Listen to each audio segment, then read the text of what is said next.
Welcome back to Castles and Cryptids, where the castles are haunted and the cryptids are cryptic as fuck.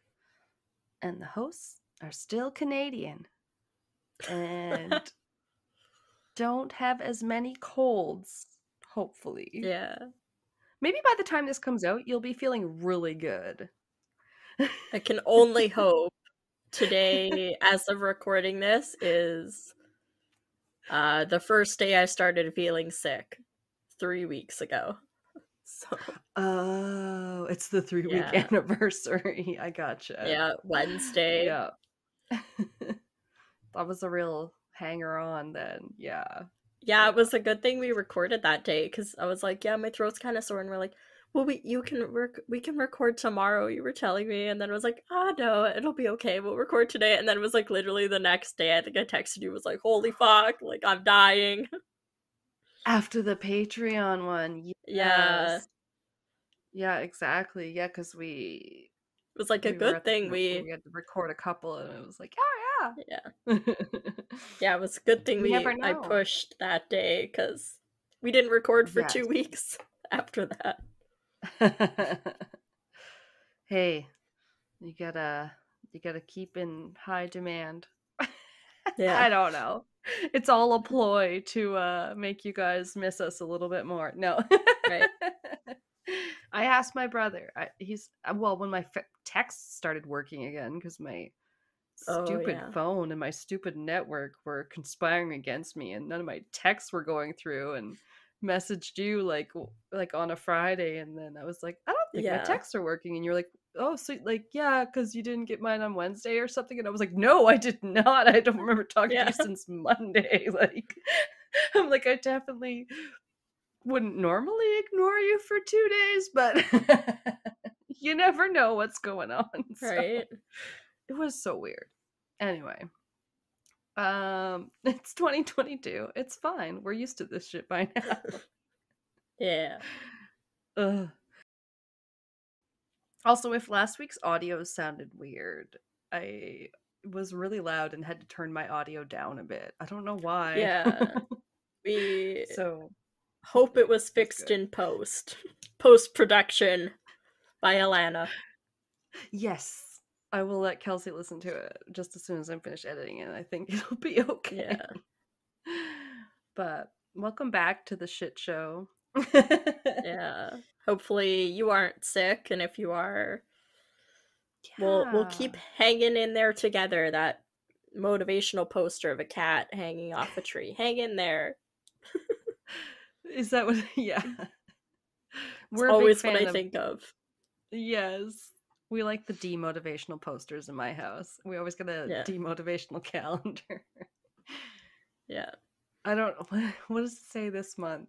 It is what it is or something. It's they're always just like hilariously depressing. But no, you have a good point there. I wonder if anyone else out there listening is feeling shitty. Maybe you're listening to it in the Probably. future. Who knows? We want to know. Touch base with Yeah. us. How are you feeling? Tell us all the sorrows, the woes. How many things did you watch on Netflix? I basically uh, I don't know if it made into the episode, but I told Alana I basically finished 30 or 40 things on Prime and another 30 or 40 things on Netflix, like between movies and like one series Yes. limited seasons of TV shows. Like I watched an absolutely Yeah. bonkers amount of stuff. I don't know if you maybe said the number. I remember you telling me that you personally Yeah. had that many on, yeah, Netflix and Prime or whatever. I was Like I telling Pat, currently but yeah, it only made it have in. 7 items on my Netflix watch list, and like Mm, I'm currently watching 2 of them, and then one is like on there, but it would be a rewatch. I've already watched the whole thing, and like oh, yeah. it's just not marked off. Well, because I want to rewatch it. Like the whole series ended. It's 3 parts, and it's one of those things. Yeah, after you watch it, you're like everything's so interconnected. I need to watch it again from Hmm. the start. And which one is that? Dark. I've told you about it before. Yes, you have. Why Yeah. haven't I checked it out? I don't know. I'll have to get Pat on board. Do it. It's Dark. like when it first came out, Every people were like it's trying to be Stranger Things, and you're like, Stranger Things wishes it was this show. Like they're I don't know, they're very well, different, they could but be, yeah. Like one doesn't have to diminish the other. Not having right. seen any of Dark, but just having watched Stranger Things, it doesn't. Having me watching this, I feel like why do people think that it has to like be compared to or take away from the other one? I Right? don't No, know. they're Yeah, totally different. But people just have to be yeah. so mean girls about it. Yeah. Okay. Yeah, Germantown, sure. Children going missing. That sounds good. Sounds up my Nuclear alley. disaster, time travel, Ooh, conspiracies mystery and drama. cults. Yeah, it's Ooh, great. that is definitely up our alley. That's our cup of Yeah. tea. It's a great show. I need Mm. to rewatch it because it's the only show in my life where I literally had bookmarked an entire family tree that tells you how all of the people in the town and all the characters are related because I couldn't keep it straight. I like had so I'd be like watching the show, but I'd on my laptop, I'd have it on my lap and I'd have like the tree layout of how everybody knows each other because I can't follow this anymore. Like Oh my it god. was too much. Random question. Did you ever take that colors personality test at work when we both Yes. worked together? Were you a green? I think I was like uh, I was like 2/3 green and then like some gold. I think that's what it was. Okay, okay. I Yeah. was strongly the majority green too, and that was a lot of the other people in my group were the I don't know, tech guys or like more engineer Mm. types. And it was like, why am I in this group? Because you need to know the answer to why Yeah. things are the way they are. And like, yeah, that's totally me, where it's like, okay, cool, I understand this, but do I really understand this? Right? It's almost hard to watch No. something and just be like, just for entertainment's sake, sometimes you have to just like, you know what That I show mean? you Like, especially, can't.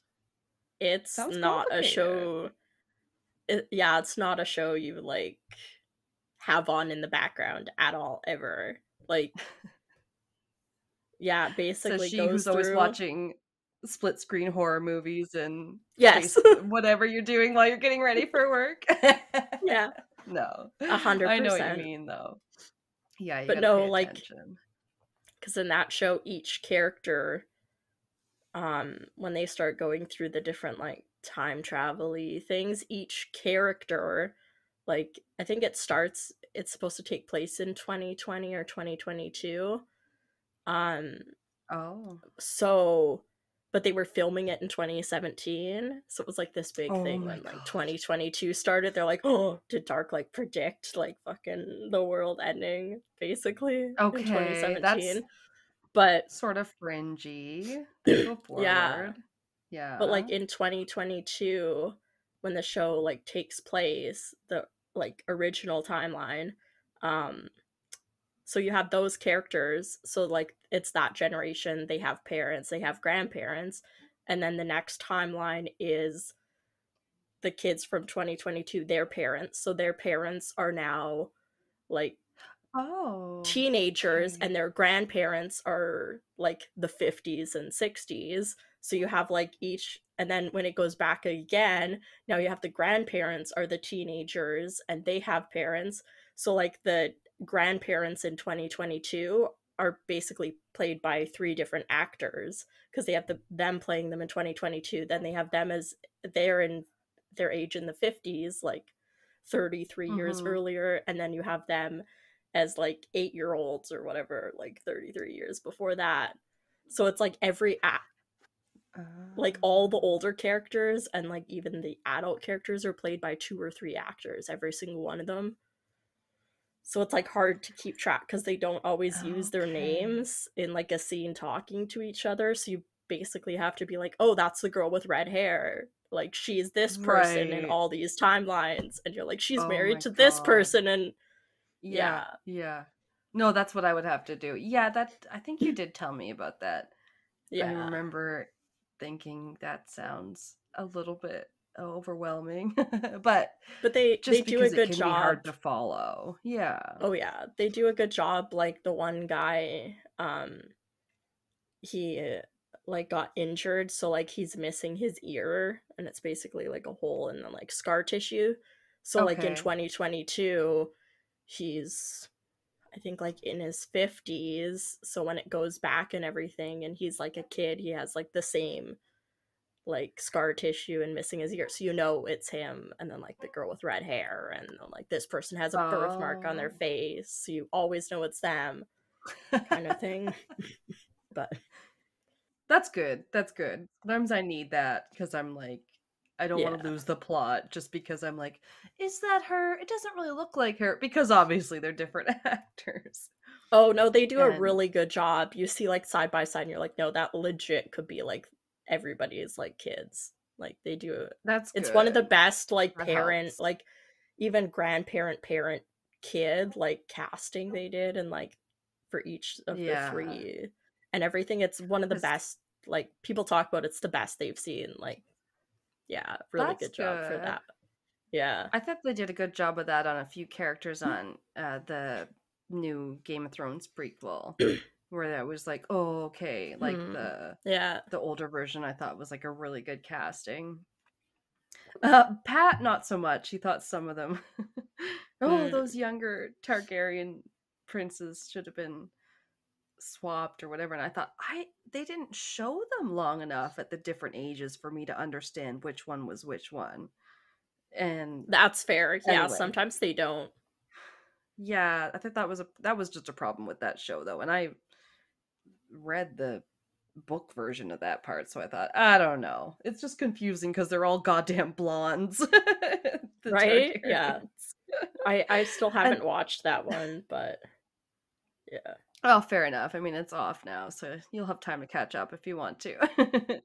But um the one the I think it's the Haunting on Hill House.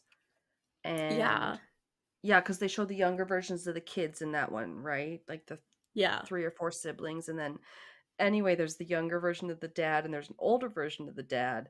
And Pat was Yeah. really hung up on how they used totally different guys because he was like, it wasn't that much time between them. He's like, it really distracted me from it. He's like, the young dad was Yeah. played by the guy who's in E.T., like the kid or whatever. And I was like, oh, Yeah. that's him.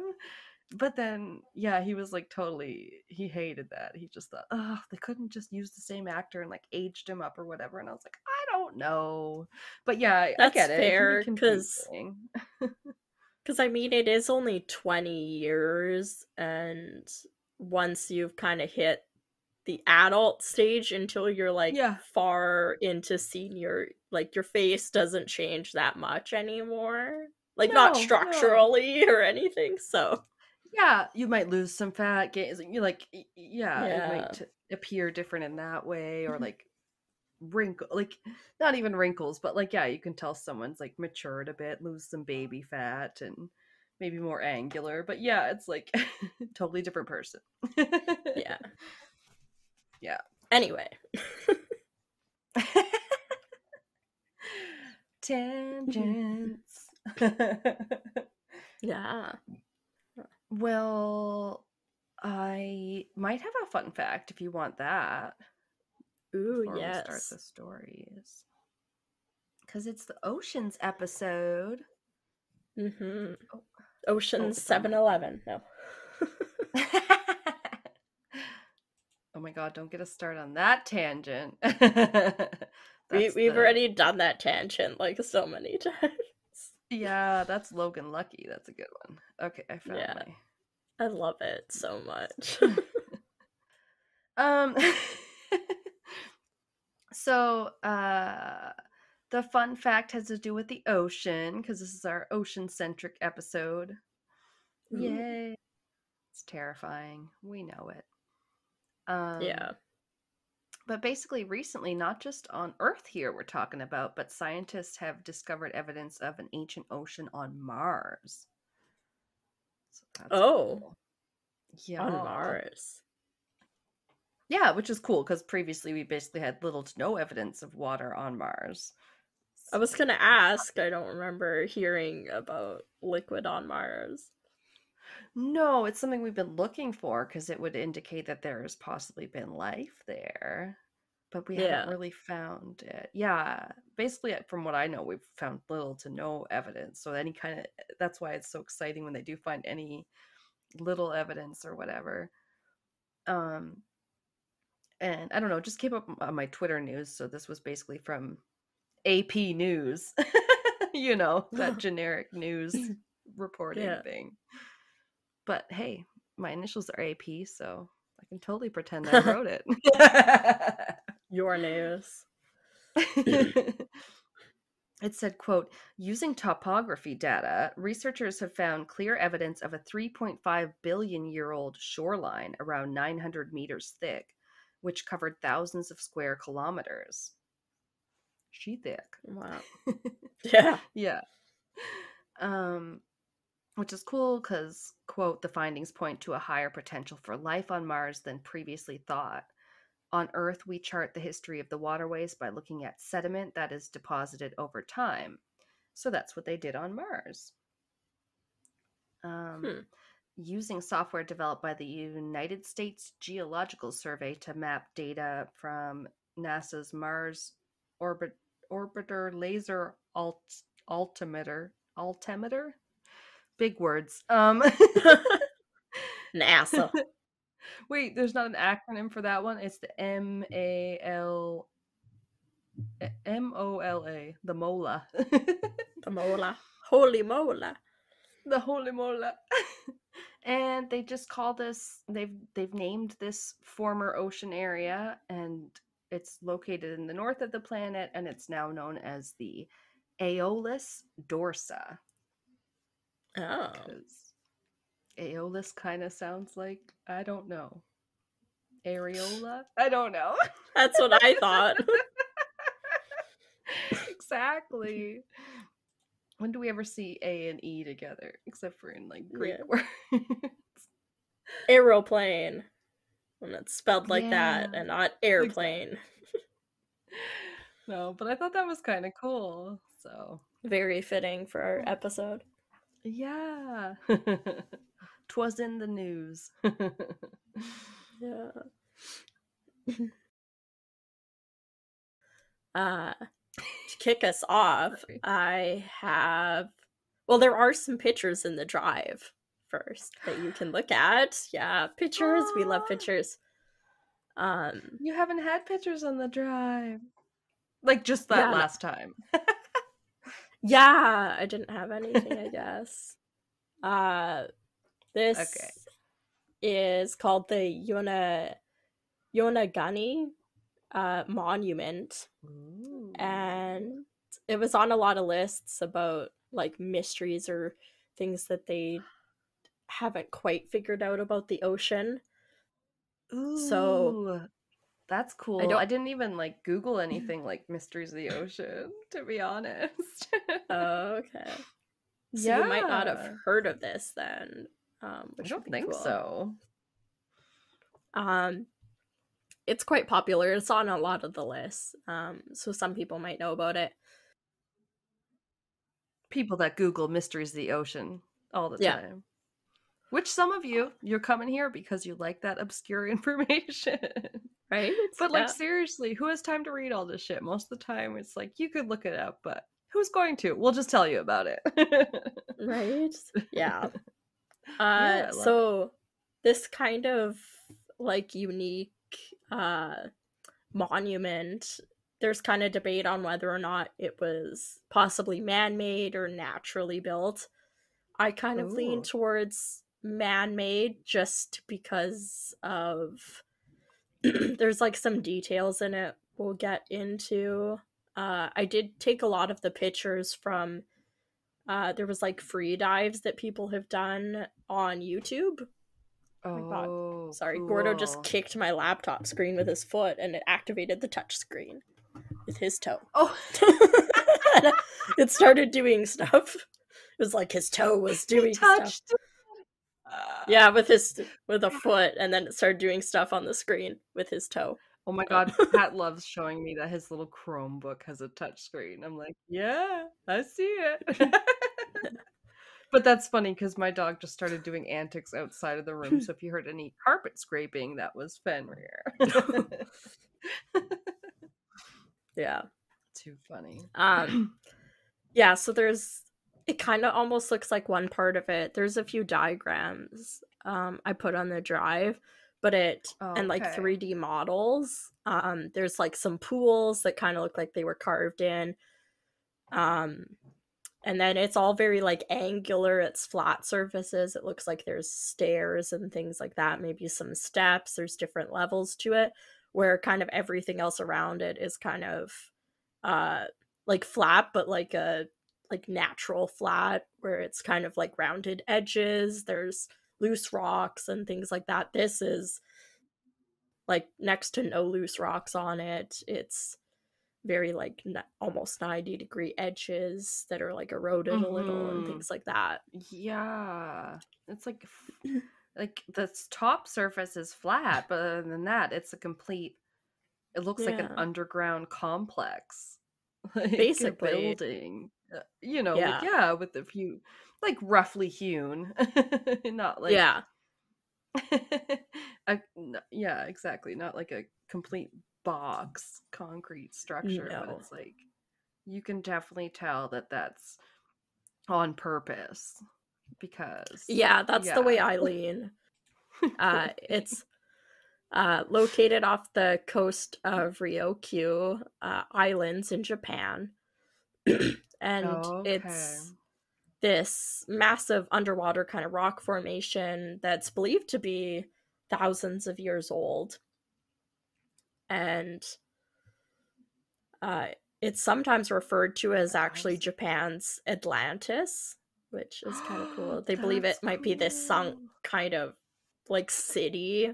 I don't know if I really believe everything that they say they claim has been Okay. found within this area. Um, but Interesting. it does look at least like it needs to be investigated more for sure. Yeah, because like, who's to say it's sunk or like if it's not super far below sea level, couldn't the sea waters have risen and I guess that's the same Yeah. as sunk, but you know what I mean? Like once it was above land, I guess, and then like the water rose Yeah. around it. It was more Yeah, what I there was is thinking. some evidence for that, which we'll talk about. So, Oh, yeah, like I said, there's kind of debate. Did this rock formation, uh, is it completely man made? Is it completely naturally occurring, or maybe a bit of both? It's located near the Yonaguni Island, that's situated at the southwestern's furthest tip, which would be Japan's most western point. Uh, so it's like okay. just off Japan, and it's also only 100 kilometers away from Taiwan, so it's kind of resting in between the two. Okay. Yeah, Easily the reachable by either spot, I yeah, guess. it's a very Wow. popular diving spot. It Uh, looks huge. I would love to dive there if I knew how to dive. Sorry, hit my mic. right. So the Wow. island itself, the Yonaguni Island, has a population of only about 1,700 people, and the area, the waters in the area are famous for hammerhead sharks. Oh, wow. Yeah, so a I lot of mean, people dive there just to see hammerhead sharks, which is pretty cool. yeah, yeah, yeah. They're like, "Oh, what's this amazing underwater thing in the background? It kind of looks like it has Yeah, walls. That's cool. Here's a shark." that's basically how it got discovered. Oh, Divers from all over wow. the world come to the area to swim with the sharks. And in 1986, there was a diver who was just looking for a good spot, kind of to sit back and watch the hammerhead sharks. And he noticed under a pretty heavy blanket of coral what seemed, as he described, to be a series of carved steps, um, with like different Ah, levels. As we kind of said, they have seem to be pretty like sharp edges, um, pretty level, yeah. pretty like straight. I'd say it, like, my opinion, not being like geologist or anything, but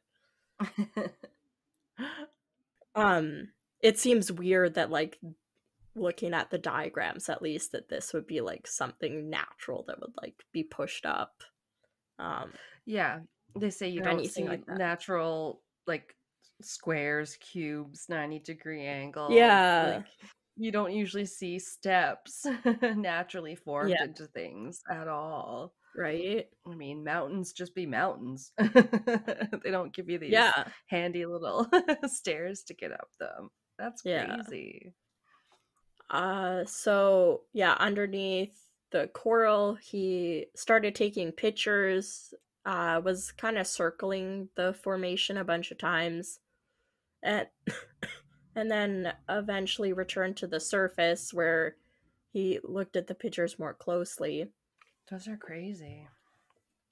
You're good. So, uh, after the discovery, there was a marine geologist from the University of Ryukyu, named Kimura Masaki, and he's been studying the monument, I'd say probably the longest, for nearly 20 years, and he has dived there Wow. hundreds of times.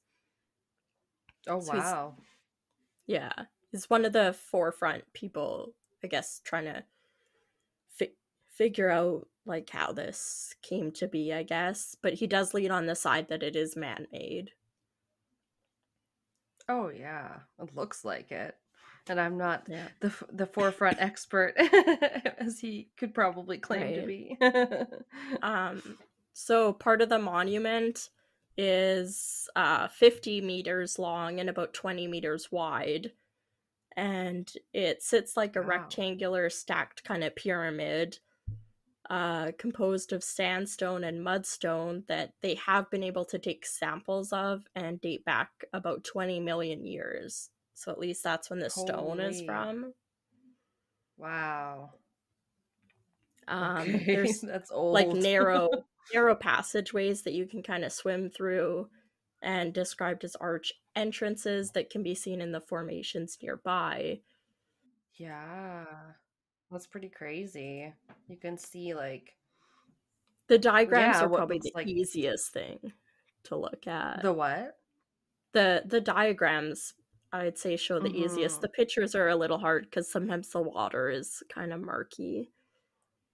Right. Yeah. But even then you can see like you're like, okay, that looks like something I could swim through, like almost a tunnel or Yeah. whatever. Just yeah, it looks very um on purpose. I don't know. That's not the word I was looking Yeah. for, but you know what I mean. Yeah.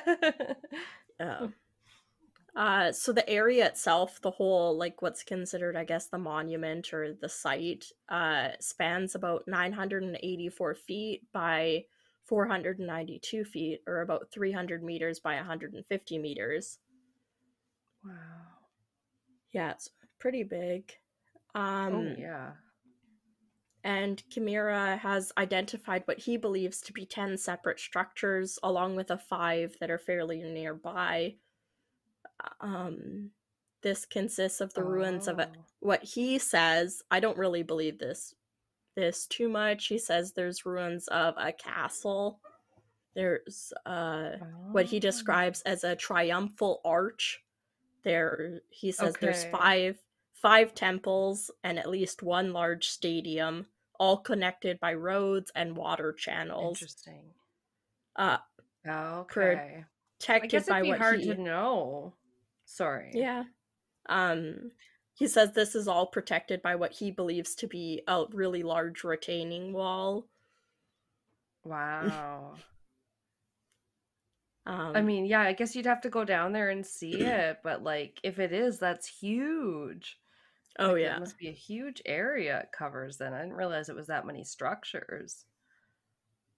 I That's think crazy. it's a lot supposed to be contained within like the diagram, but other than like what they call, Oh. there's like the triangular pool, which there's a picture of that looks I'd say the most intentional thing. The rest of it, other than kind of the side stairs, pardon me, the like almost side stairs that go up the right Yeah. side, kind of looks like they zigzag back and forth. Okay. Um, I mean, hard to say. yeah, But some of it reminds me of Puma Punku or something you see on land where you're like, how does that yeah, ancient thing have that many specific 90-degree angles and like, yeah, just construction yeah, like that? It's kind of crazy. Yeah, the triangle pool is interesting. yeah. So Kimiri uh says that there's also two monuments that he says are shaped like turtles that are in there. There is a picture. Um, I just labeled it turtle. It basically is like a triangle with like two smaller triangles. So I think it's supposed to be like a Okay. front and a back, and then I don't know. I don't think Yeah, it's a triangle very like a just like turtly. the turtle head. Yeah, but I mean, yeah, it does look rudimentary at best. intentionally carved, like carved at least. Oh yeah, exactly. Like I just saw the picture too where it said like the stairs and the close up of it, you see how Yeah. um sharp the angle is or like the carving Mhm. or whatever. Yeah, you're like, yeah, Yeah. that's not a natural edge. Like Edges I don't don't do even that in think I could nature. try and like chisel that out of something if I tried. Like Right? Even when you like dig into dirt, like to dig a grave or something, you have to intentionally dig it super straight. Otherwise, it's just going to be this big ass, it's going to be a big ass hole. yeah. Yeah. Um yeah, he also says that there's relief. I don't know if that's a wall. Do you know what a relief is? I don't think I've heard that. Forgot to look it up. Well, yeah, I think so. I think it's like when you have something carved into like a wall or something so Oh, that okay.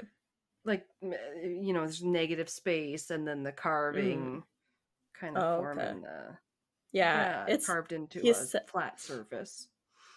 okay, because he says there's a relief that's carved with different animals. I didn't find any Oh, pictures or anything about that, um, like okay. location. Um, Interesting. he said there's like what he described as rudimentary characters that are etched into carved faces and rocks sculpted into the likeness of animals. Um, I Hmm. have a quote from him saying the characters and animal monuments in the water, which I've been able to partially recover in my laboratory, suggest the culture comes from the Asian continent. And one example I've described as an underwater sphinx resembles a Chinese or ancient Okinawan king, which would be pretty cool. Didn't find any pictures of that Wow. though.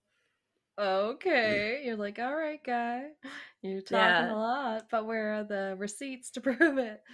But yeah, exactly. I don't know who's when they're diving, how they take the pictures. I'm not sure how that goes down. It might be difficult.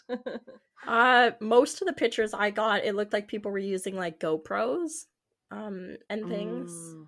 but Okay. So as they were long as just they like could go and see it. amateurs. Yeah. Yeah. Interesting. So if this was carved by human hands, um, he originally dated it to having been built during the last ice age, which would be about 10,000 years ago. Wow. When the area that it's part of was part of a land bridge that connected this site to Taiwan, so it would have been all above ground or all above Okay. water. Okay. However, like Yeah. since then, the estimates have been changed to say the site's Oh no. between 2,000 and 3,000 years old, based on Hmm. different stalactites. So like the um So like hanging the down in hangy caves. thingies in the Yeah. cave, yeah. But wait, would Um that mean that would have been at a time when it was underwater then? Because it I said that they was were found under inside the stalactites were found inside underwater caves that Chimera says sank with the city, and that it may have been sank by an earthquake. But yeah, that's a good point. I don't know how they occur in like places without water and things like that, if they like show up differently. Well, and just kind of how I was wondering earlier if it was I don't know, sank versus it used to be above, like it was above sea level at one time and then ocean levels rose and then it became, I guess that's what they mean by sank. It always sounds funny when they say something sank, and then when I think of like ocean levels rising up to claim something, I don't always think of that as being the same thing, but I guess it is. How else? Because there is theories, because it is in an area that has a lot of like earthquakes and it's on like a fault line. There is theories that I assume like the mountains, it's stuff that was like pushed up, but so that would be a different theory than it being above the water line and eventually being underwater. But I can't really see the earthquake or it getting pushed up like that, because I don't see like that happening and making something so flat and like angular. Oh, I see. Not that there was a civilization pushed up by an earthquake, but that an earthquake would cause just the rocks to be that like that. Like walls and a building and stuff. Yeah, it definitely looks made on purpose to me. But yeah, I don't know. It's like the Earth be crazy. Yeah, was it an earthquake? What? I don't know. I think I get what you're saying. Yeah. There was one thing I ran across that did say, I don't know if this is the world's largest ever recorded tsunami or if it's the area's largest tsunami, but the source worded it saying the world's largest recorded tsunami struck Yokanawi Jima, the island, on April of 1771 with an estimated height of more than 131 feet or 40 meters, and it's possible that the ruins were forced underwater during this event. So, whoa. Yeah. Holy shit, that's a shit ton of water. Right? That's like my scariest thing in life would be like a tsunami. Oh my god, you've watched like the movie 2012 Yeah. where they're like, oh yeah, everything is gonna go underwater, and then everybody's fighting to get on those giant boats or ships or whatever because they could actually survive. Yeah, that shit is pretty scary. You're like, what are you gonna do if everything's gonna go underwater? You don't really. Yeah, you might not have a good chance unless you can get on one of those big ass fucking boats. When I was sick, I watched a recent one that was starring Gerard Butler, because I love Gerard Butler. I'll watch him in fucking anything. Oh yeah. And he's good. Yeah. It was a movie called Greenland, and it was like a disaster movie. It's on Amazon Prime. Okay. It's like a Prime original. Really? Yeah. And it was a really good disaster movie. Like, such good reviews on Letterboxd. People were like, it was pretty like actually good, where it's like at the same time that stuff is like falling apart and some people are just being like absolute shit, you're like seeing some people just be absolute shit, and at the same time you're seeing some people rise up and just be the nicest human beings and stuff. And it was like both happening, like one after another, kind of going back and forth the whole movie, and it's basically just him and his family, like you said, trying to get on like one of these things that's supposed to save them.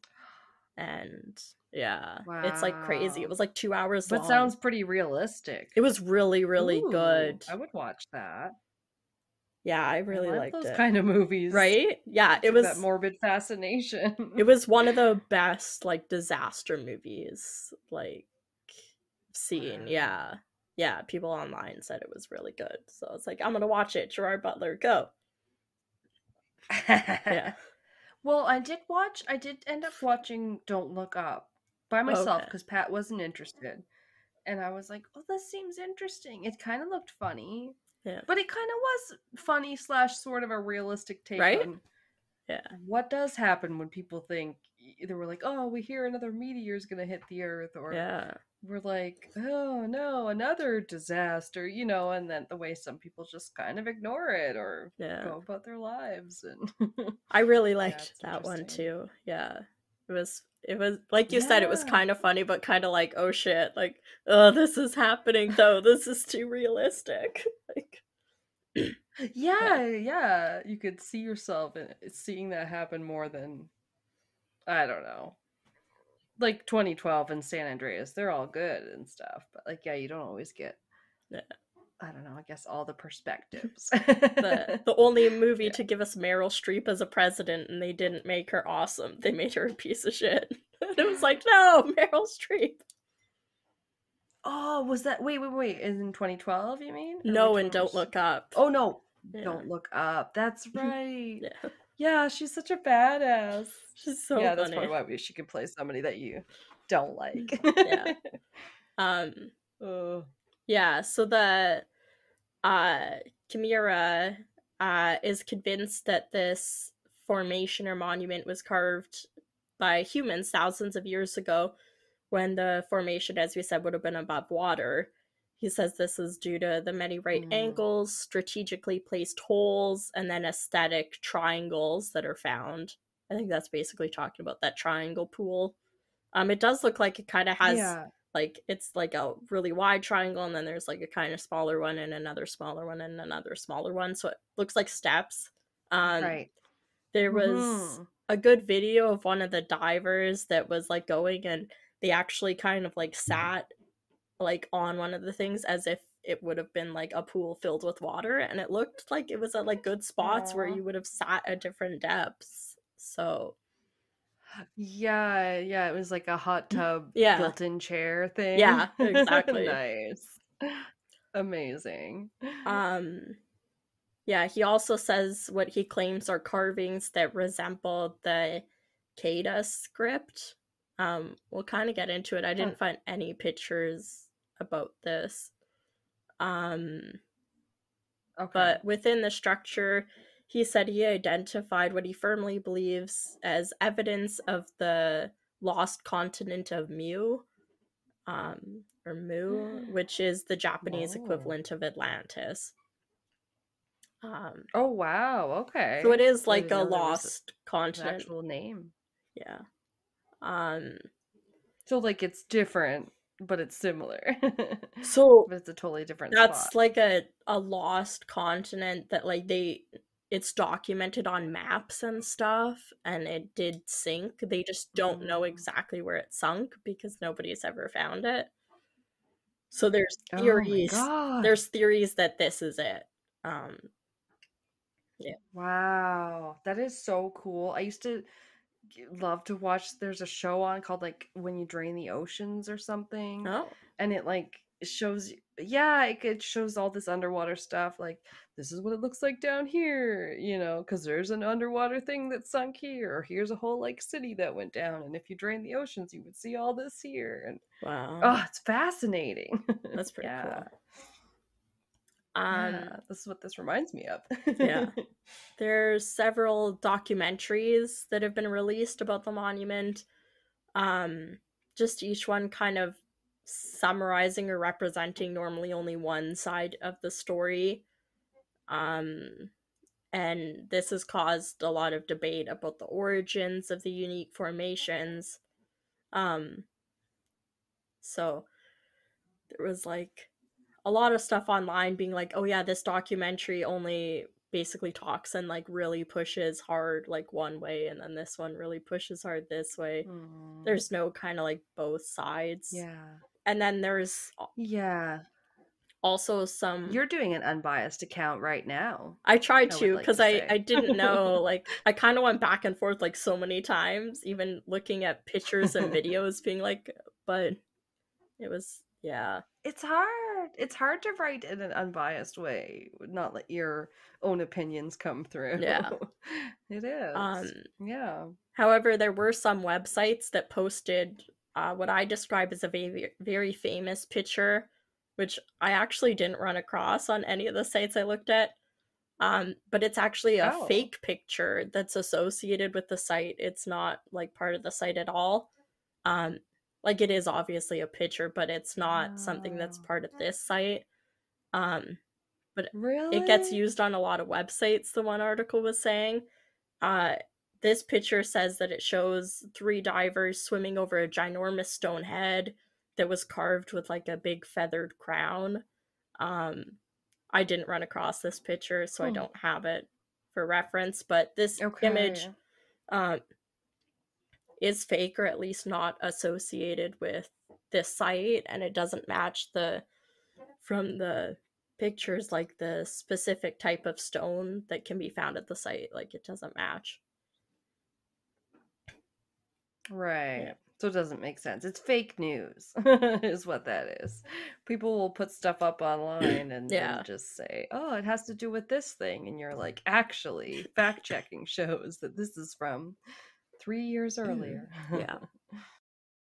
So there's so that was Kimiri or Kimura, and so on the flip side, going to man named Robert Shaw.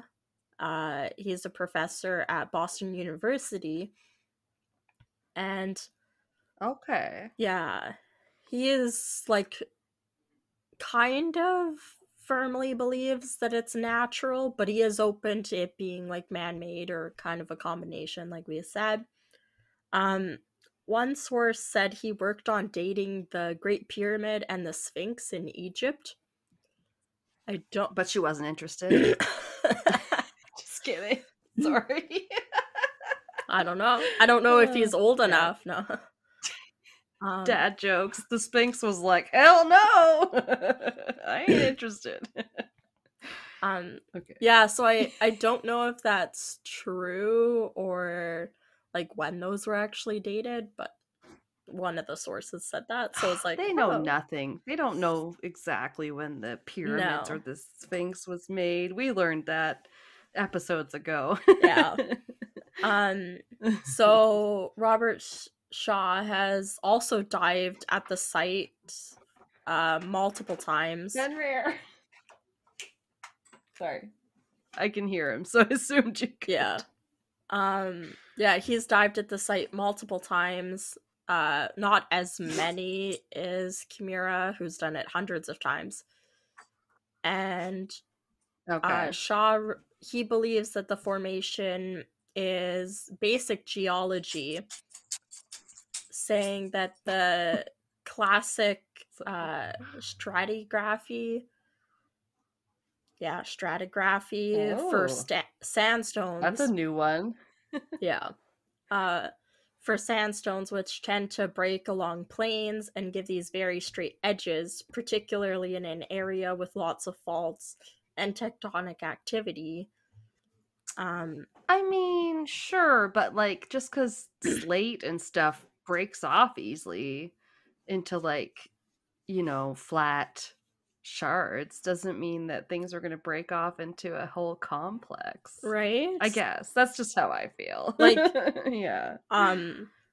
like my back table for like my outside patio is like a huge, probably 1.5 meter, like almost square of slate. Like it weighs hundreds of pounds, but the pieces that break off are like small and they're normally like maybe a centimeter or 2 centimeters, and it's kind of like a shard or a sheet of it. It's not like a section that's like 7 feet tall breaking off in like a perfect like 90-degree angle and just like falling away and then it being perfectly flat on top. Exactly. Because what could cause it to crack like that? It's just like an outside layer that gets sheared off because structural whatever. Yeah. So he believes, however, that it's unlikely that the structure is fully man-made, if at all, because the monument itself, he says, is like the base of it is connected to what was described as a hidden rock mass. I think that just means like the ocean floor. Um, A hidden rock mass? yeah, like that it's attached to something. Okay. It's not like it was like built like piece by piece, and you can see that it's like sitting on it. I guess. Right. Just making sure we weren't saying a Kid Rock No. mass or something. Especially because my dog decided to jump up on the bed at the same time. Yeah, can see his butt like over your shoulder a second ago. Oh. Yeah. He also believes that the pyramid-like layers are likely to have gradually formed due to the site being located in this earthquake-prone area. Kind of mentioned it before, but it's located at the junction of the Pacific and Philippine sea plates. So it's kind of right there.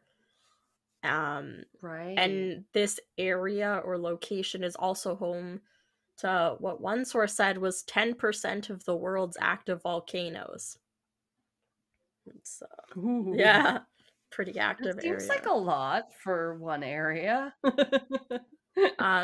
And Earth, not like the world's in 10% squares. Yeah. So seems concentrated.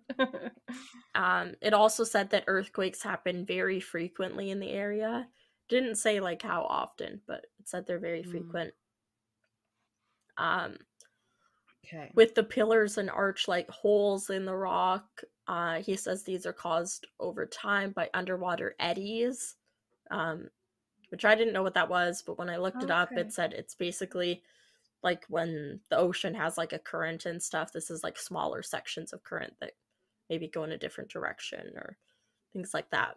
So basically just the current. I feel like I've heard of it in terms of rivers and stuff, and you can kind of picture like in the middle a current is strong, and then like off to the side something might, an eddy might, like it still erodes, but it's not as strong as the main current.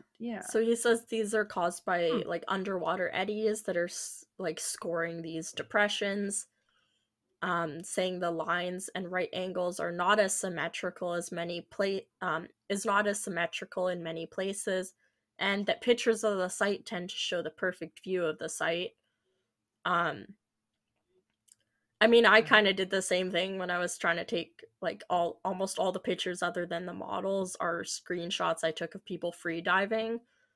So it was like a 10-minute montage of them diving and like swimming. So it's not like they were setting up like sitting there like this trying to get the perfect shot, you know? They were just swimming beside it. That's right. Yeah, it makes it much more difficult to survey the area that way, I would imagine. But still, I mean, the right angles and sights, like, in these videos still looked really good. Oh, yeah. Up close, that's crazy. That's very precise. Yeah, he was saying the pictures of the site tend to show the perfect view, making the lines look as regular and straight as possible. Again, the videos kind of showed that too, and that was just people swimming. Like, they're not trying to, like, they're just regular people that are, like, on a paid tour, basically, that were filming these. Yeah. So, I think it's the first picture, it says channel. That channel, it kind of looks really big. It's not very big. It's probably only a few inches wide. Okay. Yeah. Because I looked at it, and then in the up close, I was getting wondering if it was like in Star Wars, when they're going along this little tunnel sort of area that they have to get in to make the perfect shot to blow up like the Death Star at the perfect spot, and they have to go, and he's like, you know, keep on target, because they have to make sure they follow that little path and get in this little specific spot. And I don't know why, but that's what it reminded me of. It kind of looks like that, because it's like a little tunnel in the surface. Yeah. Not a tunnel, because it's not covered, but a channel. Yeah, like it's kind of hard to see in the picture. It showed it better in the video, but the first part, and then it kind of looks like it goes back up and then it goes down again. It actually kind of had steps on each side. So there is kind of belief that this was like a water drain so that it would drain out each side and then kind of go down. And that's what the steps were for. Okay. It was hard to get a good picture of it. Yeah. Well, because other than the space on either side of it, yeah, I could see it being like an aqueduct or something Yeah. on land, something that's meant to carry water. Yeah. Yeah, they say it was like Interesting. drainage, so it could have been like a runoff and things like that. He was saying that these can naturally occur underwater. And then went on, he didn't really explain how, because that seems kind of strange that water would erode something so definitive when, like, I don't know, the other 150 meters are super flat, and then this one part is so concentrated that it's like down like 12 inches. Yeah, erosion. Yeah, pockmarks things. It makes little divots. It makes these smooth, wavy lines. Yeah. Like, it doesn't make this big, long divot unless you were doing some sort of. You ever seen like those water erosion comparison things or whatever, where they're like, this has been dripping on this stone for 10 years, and it shows how like eroded it is versus this has been this for what? Oops. Yeah. Hit my mic. But you're like, come on, that does not look natural. Like the erosion around the top, and like it looks like it's been underwater for years. Oh yeah. But if it hadn't been, I'm sure it would look like Pumapunku or something, where the lines would still be that precisely straight, because they're straight, but then they seem almost just a little, blurred or whatever, because they're slightly eroded. Yeah. So for the walls and pillars, he said these are natural horizontal platforms that have fallen into a vertical position when the rock below them erodes. So they basically like fell into place. What? But I don't know.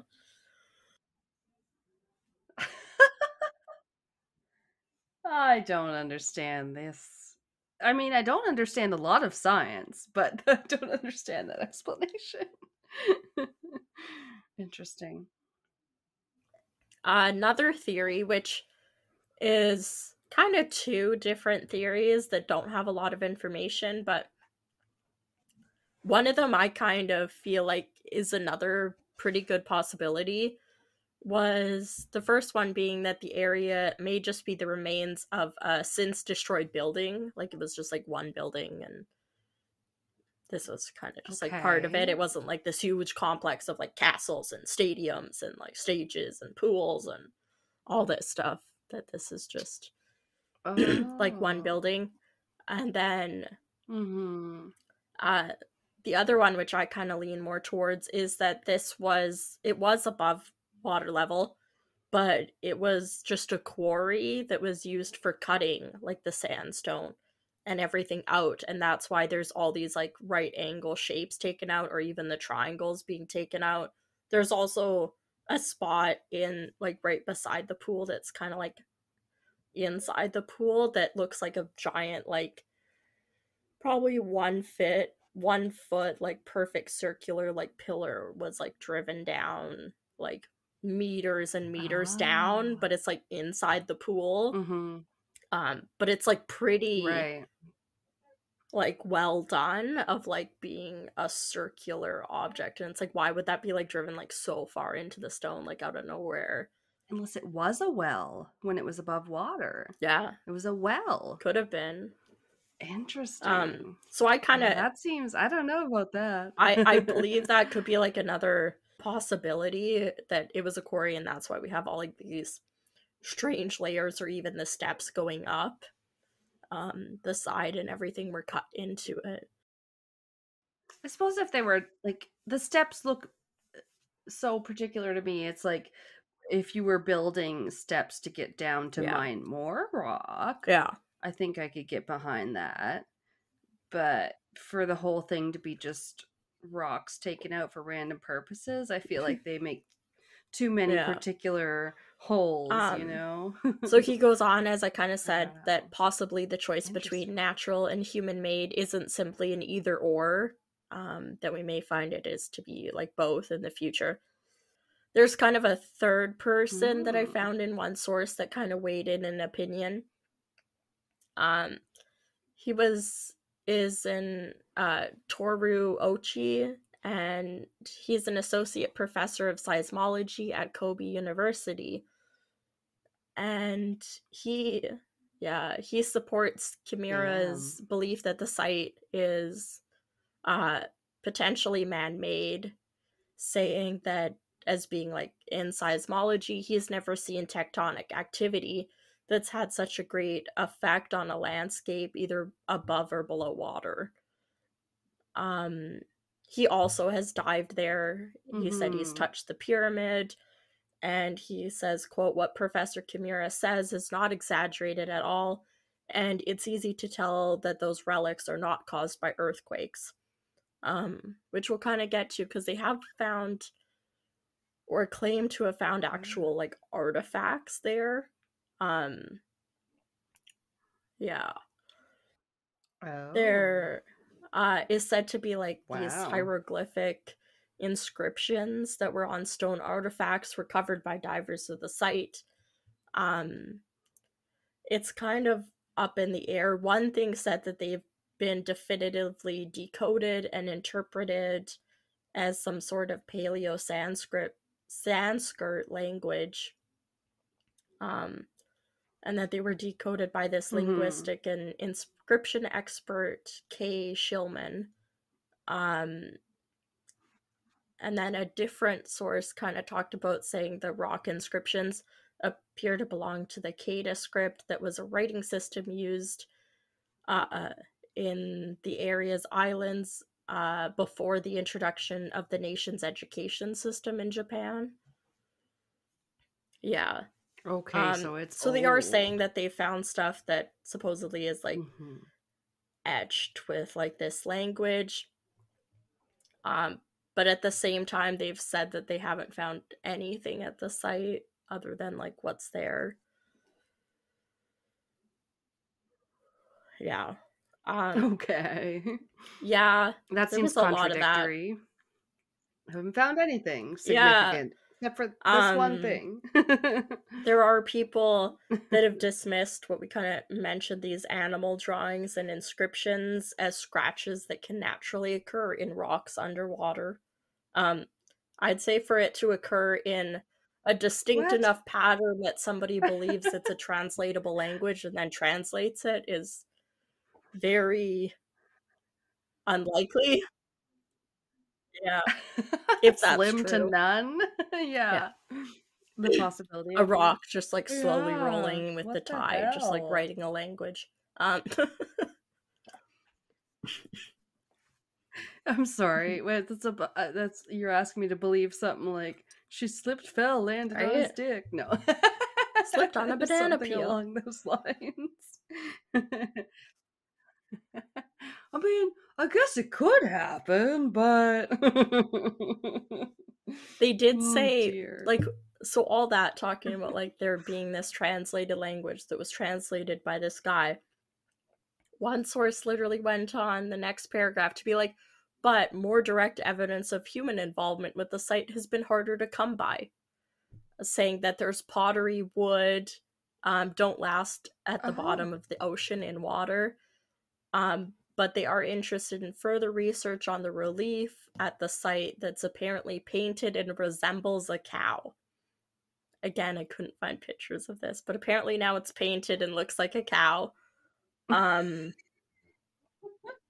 I don't know where this relief is supposed to be, honestly. Oh. Yeah. Right. Like the other ones that you heard of. But No, and like in all the diving videos, like corroborated. people will have their own little captions. They'll be like diving and they'll be, this is the triangle pool, these are the stairs. Like there's actual like named spots that they'll put in the videos, and none of them are like, here's the painted relief that looks like a cow. Like it's like but I don't know where it's supposed to be. The Kimura gentleman, he says we want to determine the makeup of the paint, and he would also like to carry out subsurface research. So I think he wants to like bring it up. Dig deep. Both the Japanese government, Who wants to right? take the deepest dive? Sorry. Both the Japanese government's Agency for Cultural Affairs and the government of Okinawa Prefecture deny that the Onaguni Monument is a historical site. So it's not recognized as any sort of historical site. It doesn't have any conservation or like protection.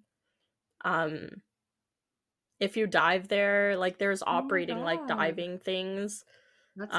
They teach you like the safety of it because you can like free dive it even with just like a snorkel. But I mean, you have to swim down and then obviously hold your breath, but you don't need like scuba gear, I'm saying, to like technically do it. If you keep going up. Sure. Yeah. It'd be like a certified. The site itself diver. is very popular among divers. And then its conservation basically lies with the divers, scholars, and then other individuals who work on the site, and I assume like provide the tours. It rests from I think the highest point 9 to the lowest point 52 feet below the surface. Okay. Wow. Yeah. So it's a few stories high. It is. When you watch the videos and you like see the people like swimming beside the steps, you're like, you really couldn't even step up the steps. Like they're that big, which is kind of yeah. Oh, okay. Kimura says that the new governor of Okinawa Prefecture and officials from the United Nations Educational, Scientific, and Cultural Organization have recently expressed interest in being able to verify the site. I don't know when that was. But obviously more people are interested in looking into it. He said the best way to get a definitive answer about the origins is to keep going back and collecting more evidence. He said if he did not have a chance to see the structures for himself, he might be skeptical as well. Yeah. I can imagine you would be. It's hard to picture. Right? Even with the picture. My just last thing That's was insane. Listed in one of the sources was kind of cool. It said that formations that occur in this area haven't been witnessed or located really anywhere else on Earth. That's why it's of such interest, like people. And at the same time, they haven't occurred at the high like concentration or so close to each other. No, I can't imagine they would naturally. It just he said that formations that occur naturally tend to have like loose blocks in the flat areas, which I kind of talked about. Like even if you look at pictures kind of around it, it's like more pebbly, the rounded stones and everything, and then this is just like so angular. No real like loose rocks anywhere. Yeah. Yeah. Well, it's like on Oak Island, it was a little bit harder to see because what they found ended up being a stone road made of a bunch of rounded stones. So at first glance, if you're not like an archaeologist or whatever, like you might not recognize that as being anything other than normal stones under the ground. But once they start excavating it, you can tell it's purposely there. It's like this wide, it's this long, like they all you can tell where the edge is and all that stuff. Like, you know, natural stuff just doesn't follow that sort of pattern. Like you get this here, you get that there, like animals it gets moved around. It's like this does not seem natural to me. The pool I'd say is like pretty interesting because it's kind of weird. Like if you're saying this like got pushed up or whatever, or got like eroded, then like why is it kind of eroding like this? Yeah, because when in nature do you ever get a perfect square or a triangle in a triangle in a triangle? Like yeah, with perfect 90-degree angles shaping those triangles. I know. I can suspend my Yeah. disbelief for movies, but Yeah, I kinda lean towards this it's is a either, lot. like, at least partially man-made. Um, Maybe it wasn't, like, some big, huge city, empire, whatever. Maybe it was, like, a quarry or a building or something like that. Yeah, But it could have even just been, like, a temple. sure. Could have been, like, a Yeah, temple we with a can't really pool, like, say. you don't know. Yeah. Yeah. Yeah. Exactly. That's what's so cool about time travel or peeking into different times is that you're like, how was this used back then? Or like, I'm standing on a place that, like, what did this Right. look like 1,000 Yeah. years ago? It's so fascinating. Well, Oh, crazy. Now I got something else to Google and do a deep it's dive it on was in my hard own to find time. any good pictures other than, like, the few diagrams. Um, yeah, almost every yeah, The diagrams are everything else good. I pulled Yeah. myself off of, like, different diver videos I watched. But they'll be in the sources if you guys wanna. Wait, you had to like you had to make a screenshot from the video? I don't know how to It's do just like that. the snip That's tool. crazy. You just pause the video and then just snip it, yeah. Um, Oh, okay, I've used that one. I do love one of them's called the Twin Towers, which is yeah, very that I Lord of the didn't find Rings. And it does anything, look like like, written 2 about. blocks or That's supposed to be, something. like, right when you enter, you kinda swim through this, like, tunnel kinda thing to get to it, or you can swim through the tunnel, or you can just come from directly from the surface, but if you swim through the tunnel, you kinda pass by these, and, I didn't find Oh. reference to them anywhere, but one of the divers' videos just said, "These are the Twin Towers." I was like, "Okay, sure." Screenshot it. Oh. No, I love that. Yeah. It's a cool name. Well, good job. That was fascinating, and I've never heard of it. And I've watched many episodes of Yeah. that Drain the Oceans show. There's so much Oh, underwater so much. shit. Like, it's so fascinating. We Yeah. could do more episodes on this. Ugh. People are afraid of the ocean. It is vast I'm and afraid of the fairly ocean. Yeah. terrifying. Ooh, deep, dark, black Mhm. water? Yeah, Yeah. no thanks. Hard pass. We'll be right back. Yeah. I'm gonna throw Kelsey in the sea and see if it the salt water cures her ailments like a giant neti Oh pot. god. All right, we are back. Yes. Now I get to talk, and Kelsey gets to rest her voice. Yeah. We're going back underwater, so all you're gonna hear is bloop, bloop, bloop, bloop, bloop, bloop, bloop. Can you imagine? I kind of can. This segment is actually called the bloop. Oh, perfect. Very Remember fitting. me telling you? Yeah. So, quote, in 1997, the National Oceanic and Atmospheric Administration discovered an unusual ultra low frequency sound emanating from a point off the southern coast of Chile. It Love it. was, I know, the loudest unidentified underwater sound ever recorded, detected by hydrophones 5,000 miles or 8,000 kilometers apart. Wow. It lasted for 1 minute and was never heard again. End quote.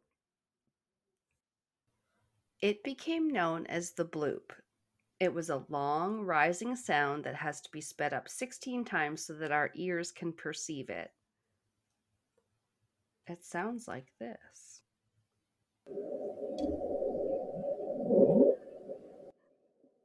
It sounded like a bloop. That sounded exactly like bloop, bloop. Yeah. Yes, it just goes bloop. Maybe I can edit it in somehow. I know there's a way. You were smart enough to do that when we did the Kemper Patreon stuff where you can edit Oh it in. yeah, that was a nightmare. And it was on Audacity, or it wasn't even. It was on Anchor. I did Anchor. that. Oh, it would have been We a love you, million times Anchor. easier No, we don't. on You don't help Audacity. us at all. And you only allow sponsorships or whatever in the US. Yeah, they're not the greatest. But anyway, it's they called it the bloop because that's basically what it sounds like when our ears can hear it, is like bloop. Yeah. So it's interesting. It's not that they hadn't heard anything like that before, but it was the loudest noise of that kind. Yeah. Yeah. Wow. Yeah, that's creepy Yeah. that it's so loud. So loud, and heard 5,000 miles / 800 out 8,000 kilometers away on the different underwater recording devices. Yeah, creepy. So yeah, they were confused, the scientists that happened to monitor these things, and they asked the Navy to be sure that it wasn't like a man-made sound, like a underwater equipment of some kind on a submarine or whatever. And they were like, nope, not that we know of. Yeah. Like, and like people were like, okay, so maybe it's just more organic. It sounds more like a nature sound. But still, conspiracies abounded. Could it be a secret underwater base, a military base, or a military exercise?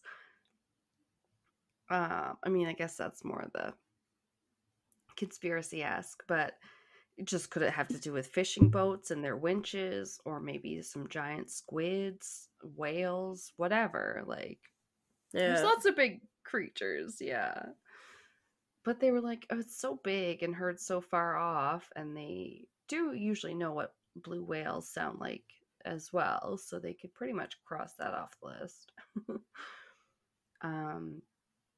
According to Wikipedia, the sounds was detected by the Equatorial Pacific Ocean Autonomous Array, a system of hydrophones primarily used to monitor undersea seismicity, ice noise, and marine mammal population and migration. Very fancy. Yeah.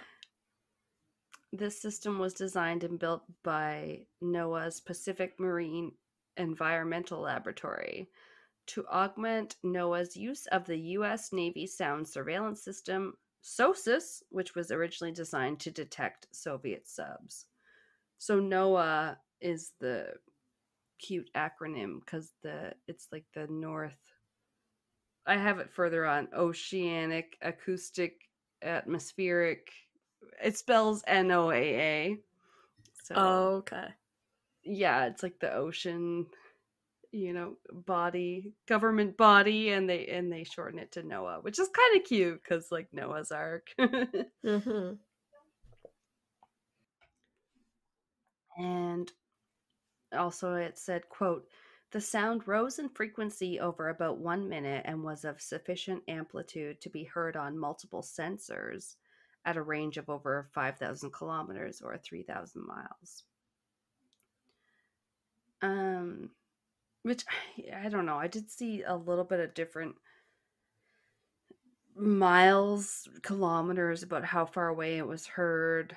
Sometimes they were talking about what recording devices picked it up and stuff like that. So I just figured it wasn't super accurate down to the foot or whatever. Yeah. But like it was heard super far away from where it probably came from. Using hydrophones or underwater microphones that were placed more than 3,021.19 kilometers apart across the Pacific, they recorded numerous instances of the noise, which was unlike anything they had heard before. Not only was it loud, the sound had a unique characteristic that came to be known as the bloop. End quote. I think, you want to know what my thought is? I think it's like a whale. I think it's the only recorded whale fart. Like, can you imagine? It's just like, like over a minute. Just a whale farting. The It's like, largest one, where he had like the most, I don't know, for no, a dinner. whale like What? belching. He's burping. Like, whoa. World's longest whale burp. Oh yeah, he's like Barney on The Simpsons who belches like. "Rah." Yeah. Um, you could be more right than you know. Just wait. Ooh. I mean, I have a few things I'm going to talk about. We'll say. Eventually, the theories gave way to the decision by the NOAA Events Program to attribute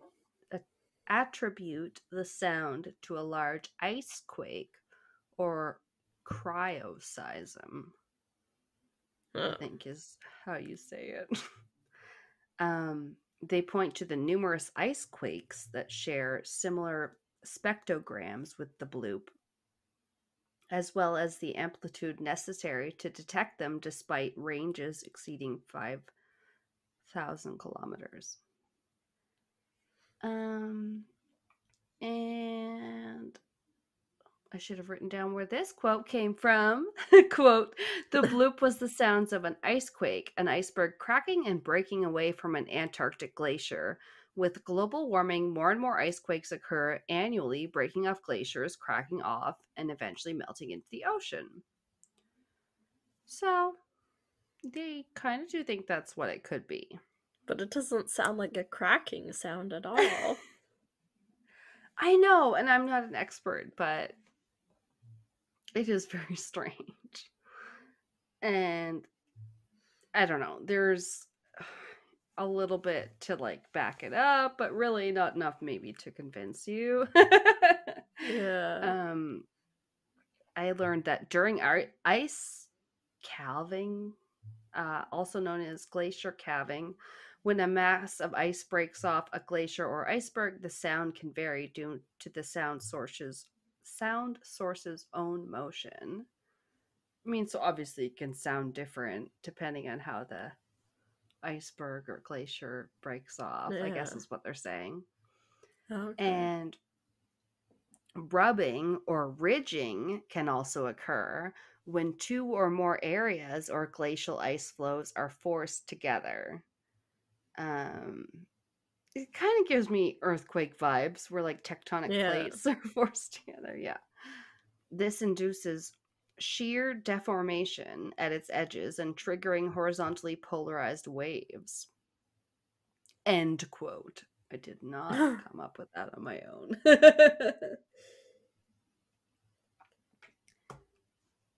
Ridging occurs when the ice bends or slides at the ridges. Um, so, I mean, ice does make a lot of noises apparently when it's moving around and breaking off. Yeah. That's fair. Yeah, but again, it did seem larger and weirder than anything they'd ever heard in terms of ice. Otherwise, why would it be noted as such an odd occurrence, I guess? I just think of like how many like Our Planet episodes have you watched where it shows like a big ice sheet like breaking off and like boom and it's like crash like into the water Yeah. and it's not going boom, boom, boom, boom, boom. It's going like I mean, I suppose, but I guess we'd have to wonder what it sounded like under the water when that happened, because normally we're on top. But still, yeah. you would, yeah, even you would think if the bloop sounds like something falling in the water, then there would be multiple sounds. Yeah. Like I agree. Like bloops and like when I think of that, I think of like stuff coming from the under the water and like going up is like the blah blah blah blah sound and then like the like Oh drip yeah, drip yeah. drip kind of sound of even like water dripping into like even like one drop hitting another thing of like a bucket of Mm-hmm. water is like a drip drip sound. It's not normally going boop, boop. Like it's normally like doop, doop. Right. I see what you're saying. Yeah. I think it definitely denotes some sort of displacement of water for sure. Yeah. But yeah, I have a hard time saying whether is it a drip, a drop, or a bloop? No. Yeah. um Possible animal origins had been discussed as well. Of course. Uh Whale and farts. Christopher whale farts, don't even start. You just wait. Oh, until I get to the next story. It's Um Kraken. It's the Kraken. So, Christopher Fox, chief scientist of the Acoustic Monitoring Project of NOAA's Pacific Marine Environmental Lab, or PEMEL, as they called it, was interviewed by a man named David Wallman. Fox said he did not believe the sound was man made, or an earthquake, or a volcano, and although the audio profile of Bloop does resemble that of a living creature, that it would be far more powerful than the calls made by an animal on Earth. Which, I mean, yeah. It's loud. It's loud. Yeah. The thing about it is that, Like, how far do, like, whale calls travel and stuff? I don't have that information. The only thing I have is there should be an infographic type picture that shows a comparative of like a blue whale, and then it maybe will say like the bloop, and then it will show how large the animal would have to be compared to the blue whale to make this bloop sound. It looks like a really big blue whale, basically. Oh god, all I see is the blobfish. No, I hate the blobfish. He's so pretty. Oh, I hate the blobfish. So she's familiar with the blobfish. Yeah, no, but Yeah. there's one Oh, that says wow. bloop comparison, and it's like the blue whale looks tiny for once. Yeah. Oh my god. That's what stuck with me the first time I heard this was just looking at the graphic and being like, if something is in there in the ocean that's that big, like, oh my god. Yeah, that would That's be a scary. lot. By about 2012, most speculation of it being an animal was replaced by the ice theory, which was ice calving or seabed gouging by ice. Apparently, seabed gouging is like picture the bottom of an iceberg, and like the bottom of it hits the sea floor and then gouges into it. Oh, okay. Yeah. I was like, Wow. okay. Either way, it's a big noise. Yeah, that'd be crazy. Right. Okay, it's good. Fox's hunch is that the sound nicknamed bloop is the most likely to come from some sort of animal because its signature is a rapid variation in frequency, similar to that of sounds known to be made by marine beasts. There is one crucial difference, however. In 1997, bloop was detected by sensors up to 4,800 kilometers or 3,000 miles apart. That means it must be far louder than any whale noise or any other animal noise for that matter. Is it even remotely possible that some creature bigger than any whale is lurking in the ocean depths? Or perhaps more likely, something that is much more efficient at making sound? That's scary. They don't know. Yeah, they don't know. So they also do reference often, if you look this up, or I've heard on definitely a podcast I listened to about it too. There's a creature known as Whale 52. You know how whales have songs and can communicate with one another? Yeah. So, this one, and they all have their own, like, I don't know if it's like frequencies, say, that they emit on, but there is one sound that they tracked that they attributed to Whale 52 who they named him and they tracked him as one who is very unique because he has a song that emits at an extremely low frequency, about 53 hertz. Mhm. And scientists studying these whale songs found that it's such a low decibel that he can't possibly be heard by any other whale in the water. Oh, that's just so sad. I know. The world's I wish I loneliest never learned whale. this information, but I had already learned it and I was like, oh no, I forgot. He's been called the loneliest whale on Earth. Yeah. Oh, somebody just So, visually see him. but what if this was some creature that just emits lower? Like, he's the loneliest creature on Earth. Nobody can hear him. Like, Wow. I don't know. Also, apparently, BTS, the Korean pop group, has a song Yeah. called Whalian 52. Oh my god. You literally Google it and that's what comes up. Okay, I do have a little bit more on the bloop's pop culture appearances. Oh They god. did investigate the bloop in season 1, episode 2 of Weird or What on Discovery Canada. Okay. Haven't seen it. I know, I want to watch it. It was also mentioned in the 2012 American made-for-TV thriller produced for Animal Planet and Discovery Channel in the form of a documentary titled Mermaids: The Body Found, which suggests that the bloop sounds was evidence of mermaids or an unknown species in the ocean. And, Okay. not surprisingly, NOAA in turn posted a refutation on their website. I have heard of this. I have heard of other podcasters that were like, I saw this and thought it was like legit because it was on Discovery Channel. And it Yeah, was I about think I talked mermaids. about that during my mermaid segment or something. Oh, totally. That I would make think that was sense. But I that. have heard of it. I think that was Yeah. the same documentary, maybe. Yeah. Quote unquote documentary. Yeah. It's like a mockumentary by the sounds of it almost.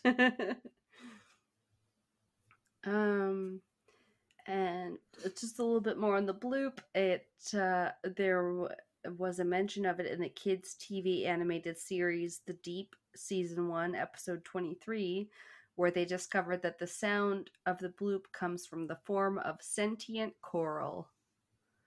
So Oh, lovely. just some coral. That sounds so cute. Sentient coral.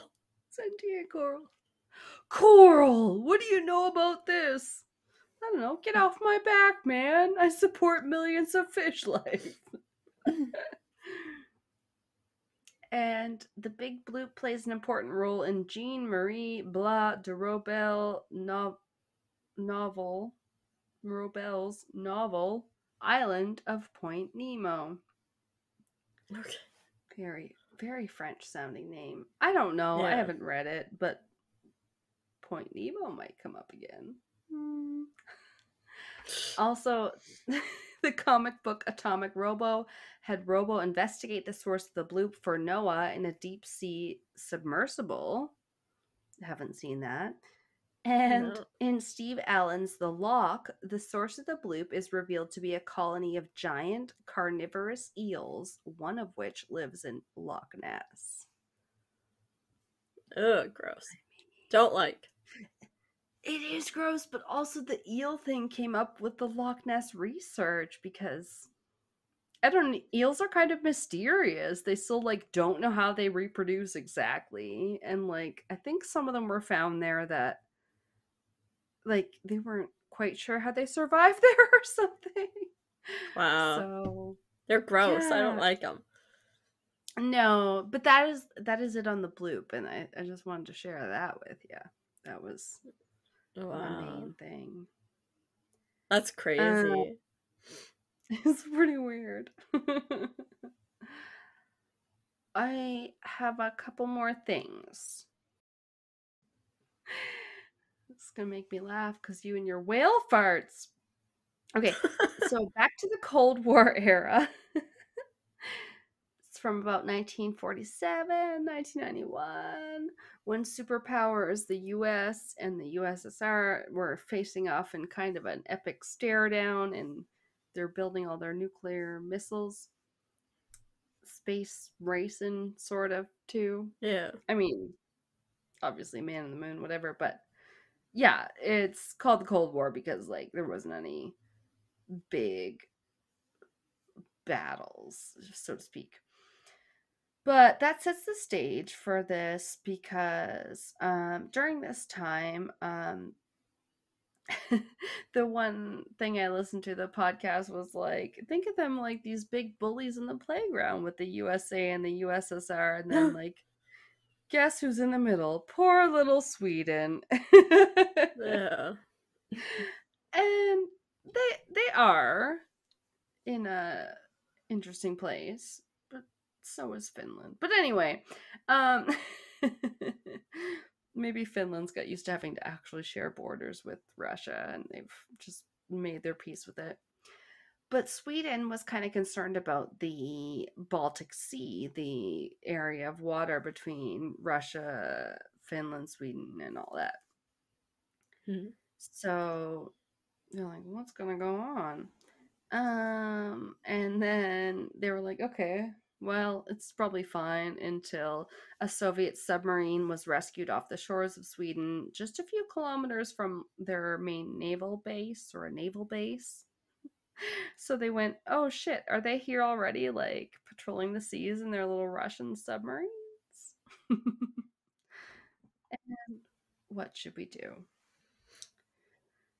So they decided to use their underwater recording devices. I assume they used some of the radars on their ship and stuff like that. Like, I don't know if they actually built new recording devices, but Hmm.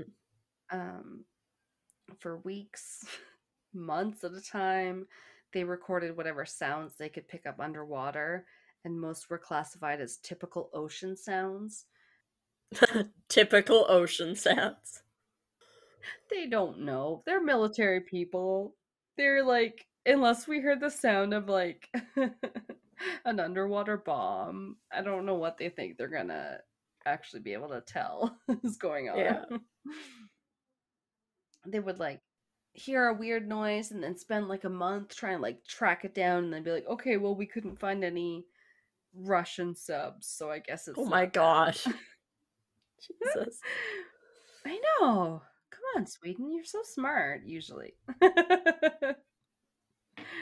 um yes, Pat is Swedish descent. He will not let me malign them. Okay, so by this time, then by 1991, a few years after that, the USSR finally falls. Um, you know, becomes Russia plus all those other little countries. Um, then in 1994, about 12 years after the recording started, Prime Minister Carl Bildt decides he's had enough and writes to Boris Yeltsin. That guy I had heard of before, and I still can't pronounce his name. Whatever. He was the then president of Russia. He's Hmm. pretty well known. He did have a birthmark on his face, like, so if you ever see that guy in the news talking to them, you know it's that president. Hmm. I don't know. No, okay. It was kind of before our time. So, but he basically says to the Russian prime minister, fuck off, stay away from us now. We kind of know you're hanging out in the Baltic Sea. We hear you with your little submarines making your way around there, and we're not going to take it anymore. Now you've fallen. You're not the USSR, and we don't have to deal with you anymore. We ain't scared of yous. And Boris Yeltsin was like, dude, I'm kind of busy. I don't have time for whatever this nonsense is. So they thought, fine, we'll just look into it ourselves if, like, you're not going to admit what you're doing. And before we retaliate, we better make sure that it's a legit underwater threat. Yeah. So They reached out to a professor at the University of Southern Denmark named Magnus Wahlberg. I was listening when I first heard of this. It was on a podcast episode of Well, That's Interesting, and I thought they said Marcus Wahlberg, and I'm glad I looked it up because I was gonna make Mark Oh, Wahlberg jokes. yeah, not But Marky Mark. no, it turned to be Magnus, which I also love the name Magnus. But anyway, so he came to the Bergen base in Stockholm, Sweden, with a team of his acoustic specialists, and they were the first civilians to hear these sounds ever outside of the military people. So Wow. they listened to these underwater sounds, yeah. And he's like expecting these kind of sonar pings that you hear on like radar, or like maybe some sort of propeller sounds or something like that. And he's like, it was nothing like that at all, Wahlberg said. It sounded like someone frying bacon, like small air bubbles releasing underwater. Oh, all right. Yeah. So they decided to do some experiments to try and recreate the sound since they had an idea of what it might be. So they grabbed some herring from the fish market and they squeezed them around their little middles and they listened to the result. Oh, And no, voila, leave they had their answer.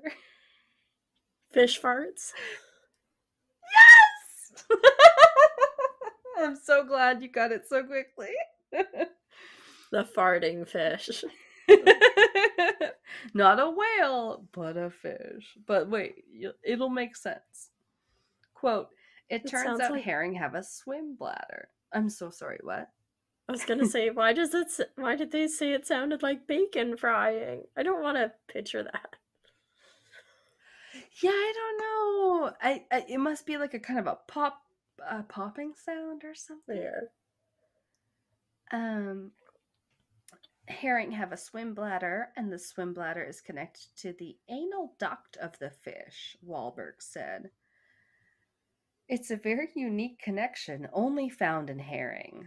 So a herring can squeeze its swim bladder, and that way it can blurt out a small number of bubbles through the anal opening. Lovely. So lovely. Also, you've heard of the term a red herring before in like Yes. books? Yeah. Yeah. Which it's usually like, okay, it's something that's supposed to detract from the question or distract you from the plot. Yeah. But red herrings don't actually really exist. There are Baltic herring and Atlantic herring, and they're both pretty much silver looking, you know, as fish do. Yeah. But a red herring literally typically refers to a strong kipper made from fish, typically herring, that is strongly cured in brine or smoked, and this gives it the red color. If you look at pictures, yeah, you're like, okay, it turns pretty red. Oh, okay. I mean, if you smoke like any meat, it'll get like kind of a red brown color. You smoke anything, you've seen all kinds of colors. No, I'm just kidding. And then I had to look and make sure a kipper wasn't a kind of fish. And no, a kipper is a split herring that is salted or pickled, then cold smoked, originally from Scotland. Kippers, there you go. And then although Baltic herring are slightly smaller than their Atlantic cousins, they travel in very large groups. So they can travel in schools in the thousands. And the largest Wow. school ever recorded was 4 cubic kilometers thick. Oh, that sounds And disgusting. contained about 4 billion fish. Jesus. That's oh my god, that's insane. Right? So no wonder when you get those fish farting together, you can hear their assholes. Oh, all the It's little fish toots. Fishy toots. the toots. But apparently, most fish use their swim bladder to ascend and descend. So they either take in a bunch of water, Yeah. which includes air. So then that helps them, what was it, go down? Oh, it's confusing. I'm sorry. And then the herring let out all their air straight out their ass. I wrote, just like us. So they probably saw these big submarines and their equipment and they got scared and they just tooted in terror and descended quickly away. Yeah, 4 billion of them tooted and it sounded like bacon frying. Yeah. Oh my god. Never cook bacon naked. Yeah. Oh All right, we god. can do this. Like I said, I had to cut some out of mine. I literally found so many fun things in the ocean, but I do like how this one ties a little bit back in a way to the first one. Mm. It is called, it's a place ish called Point Nemo, like Yeah. Finding Nemo. And it's like basically the literal middle of nowhere. It's in the ocean. Um, it's been calculated as basically the furthest point from any land in all directions. Okay. Yeah. What are all those horror movies out now with Yeah. people being stranded by sharks and stuff? Ugh. So scary. The Yeah. Shallows. Yeah. That one was good. Yeah, but so scary. Yeah. Oh, no thanks. Oh, I was listening to one recently that was on a podcast on the real life tale of the movie Adrift with like I guess Shailene Woodley, but I haven't seen it. But Yeah. she goes out adrift and like now I want to watch it because I'm like she seemed to survive against all odds. I did watch that movie. All I remember is there's like a fake out at the end where you think like her husband survived, but he had been dead for like weeks and she was basically just hallucinating him. Yep, I think I kind of spoiled myself by listening to the podcast episode. Yeah. But it's based on a true story and Yeah. excuse me. Still remarkable she survived like a few weeks. So the closest land masses to they call it the oceanic pole of inaccessibility. Ugh. Get You like stranded that? there. Right? It's there is a depiction of where it is on the map on the drive. You can kind of see how far away it is. And then I found the quote, the closest land masses to the pole are one of the Pitcairn Islands to the north, one of the Easter Islands to the northeast, and one of the islands off the coast of Antarctica to the south, end quote. Oh, wow. Also, Nemo is Latin for no one. That's a little ominous.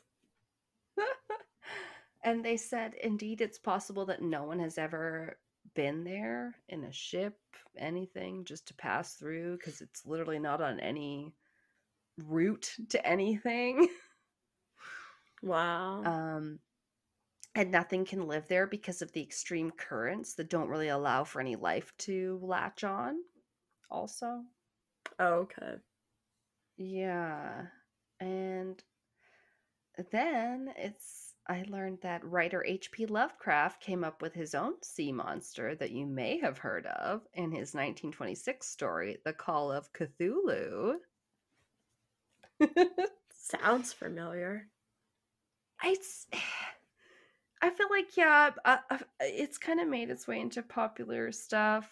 Cthulhu, the Kraken, the giant squid. It's kind of along those lines. Yeah. Not that I've read the book myself, but he wrote that the creature's lair was in the lost city of Riley?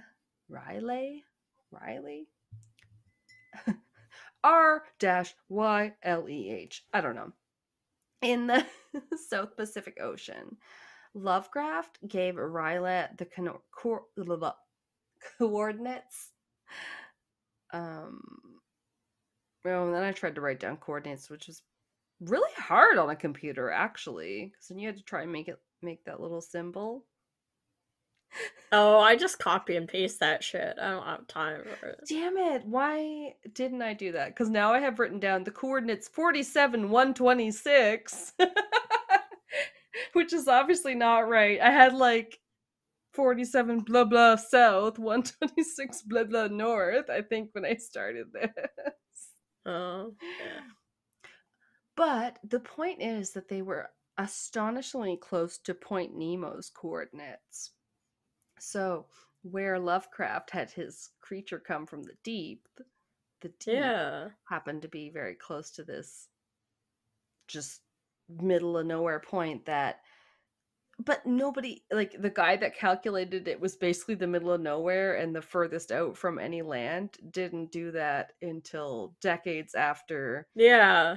Like the way later. 1926 story. Yeah.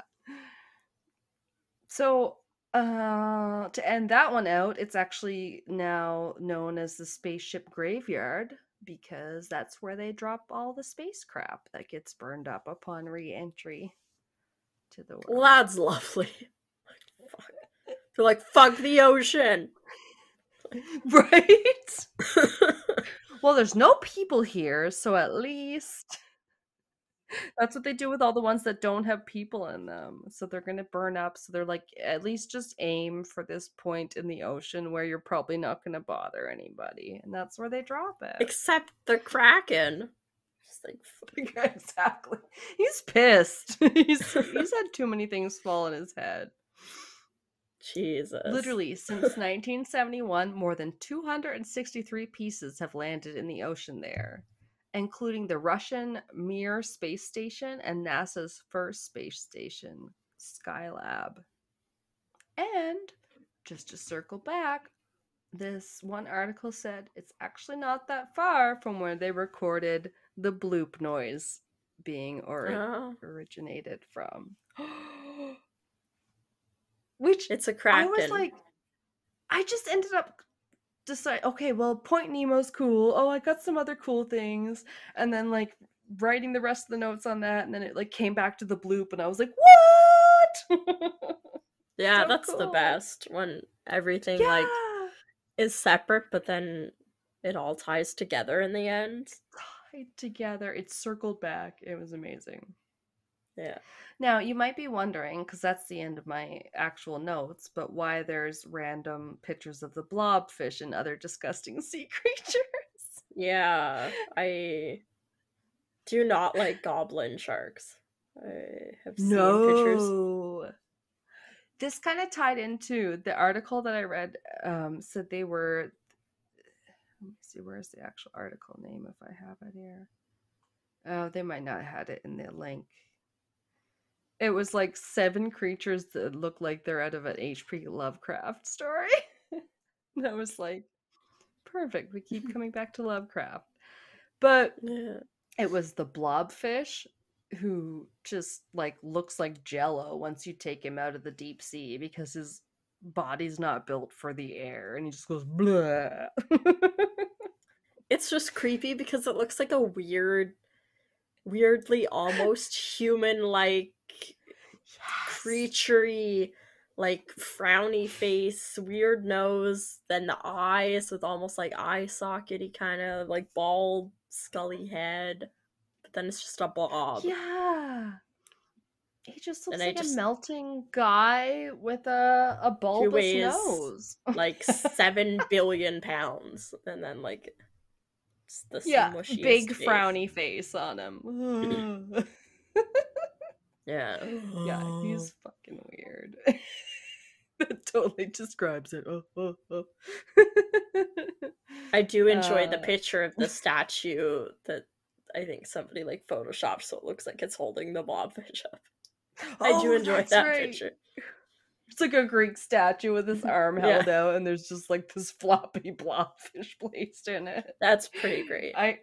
I included that just for you. I was like, well, that doesn't show it any better. It's just fun. Yeah. It's just like, I'm here.